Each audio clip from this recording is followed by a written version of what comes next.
The burden of responsibility, protecting the vulnerable. Picture this, a dimly lit room, muted yet warm, the kind of setting where emotions don't need words. Harry sits across from Catia, watching over her as she empties her heart. Interspersed with this, we see flashes, images of a little girl, Harry's daughter, laughing, then crying, then slipping away beyond his reach. This is the essence of responsibility. The invisible weight on your shoulders, the persistent tug at your heart to safeguard someone who feels vulnerable. But it's not always simple. Why do we feel so compelled to protect? And what happens when this instinct to shield someone pushes us into overstepping their boundaries? Today, we explore the emotional complexity of responsibility, using Harry's story as a mirror for our own struggles. Responsibility isn't just an obligation, it's an emotional promise. It's the thing that whispers, they need you, even when those you care for don't say it out loud. For Harry, his bond with Catia isn't just about their present relationship. It's about his innate human drive to shelter someone he perceives as vulnerable. Why do we feel this way? Maybe it's societal messaging that tells us to protect the weaker. Maybe it's deeper than that, some evolutionary impulse that triggers in the presence of vulnerability. Whatever it stems from, the act of taking responsibility for someone often feels like an act of love, even sacrifice. But it's also riddled with challenges. Protectiveness can be rewarding when it allows us to keep someone safe. But what happens when our instincts collide with another person's independence? When we look at Harry, we see a man trying to do the right thing. Through his interactions with Catia, we witness the gentle touches of protectiveness, his guidance, his concern, the unspoken fear that seems to follow every step she takes. It's clear he sees something in Catia that reminds him of his daughter. Flashback scenes reveal Harry's past, moments of joy and heartbreak. His daughter laughing as he shields her from the rain. The haunting silence of her absence. This, more than anything, fuels his overwhelming desire to protect. But here's the thing, Catia isn't his daughter. She has her own life, her own decisions to make, and a strength Harry sometimes overlooks. While his intentions are good, his overly protective nature risks intruding on her autonomy. Harry's story forces us to ask, where is the line between caring for someone and controlling them, even unintentionally? Protectiveness feels natural. It's how we show love and concern. But when does it start to overshadow the independence of the person we're trying to help? For Harry, this tipping point is subtle but ever-present. In his desire to shield Catia, he sometimes forgets that vulnerability doesn't equal weakness. Catia's perspective is equally important.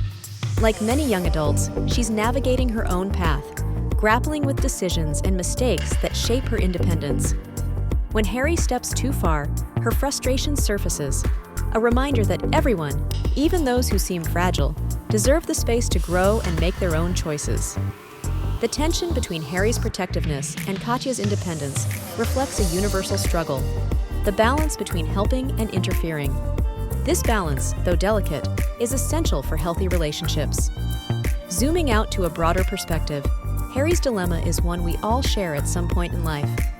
When faced with someone who seems vulnerable, a younger sibling, a friend in crisis, or even a stranger, our protectiveness is almost instinctual.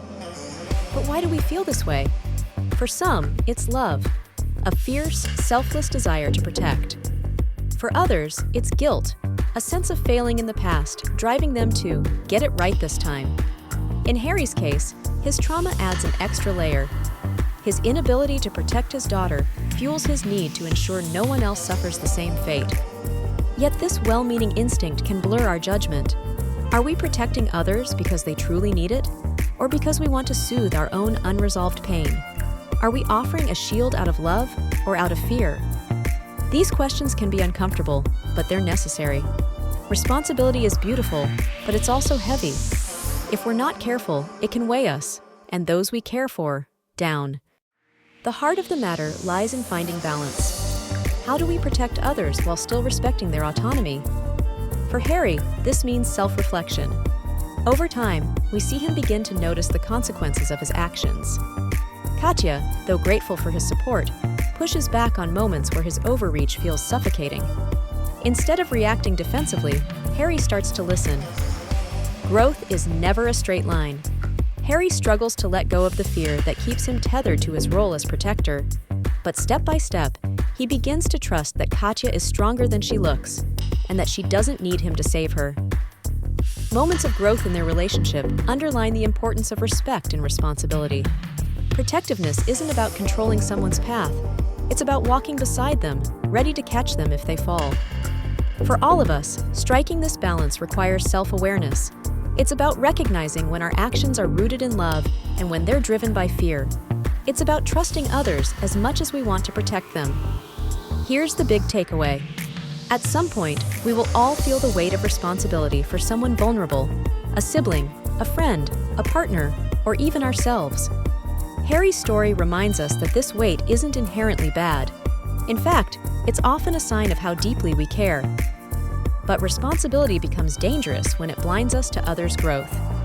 If you're struggling to find balance, start by asking yourself, am I protecting this person because they truly need it, or because I'm afraid of losing them? Am I giving them the tools to thrive, or am I holding on too tightly out of fear? Am I respecting their independence and trusting their choices? The responsibility we carry for others should inspire us, not control us. It's a chance to grow alongside the people we care for, to challenge our own fears, and to deepen our trust in the unique strength of those we love. In the final scene, we see Harry and Catia seated on a park bench, the autumn sun casting long shadows. There's no grand gesture, no dramatic conversation, just a quiet understanding. Without words, Harry lets go of his need to protect and begins to trust. Catia, in turn, allows herself to be vulnerable in a way that feels safe. Responsibility is a burden, yes, but it's also a gift. It teaches us about love, trust, and the delicate art of balance. So, where does this leave you?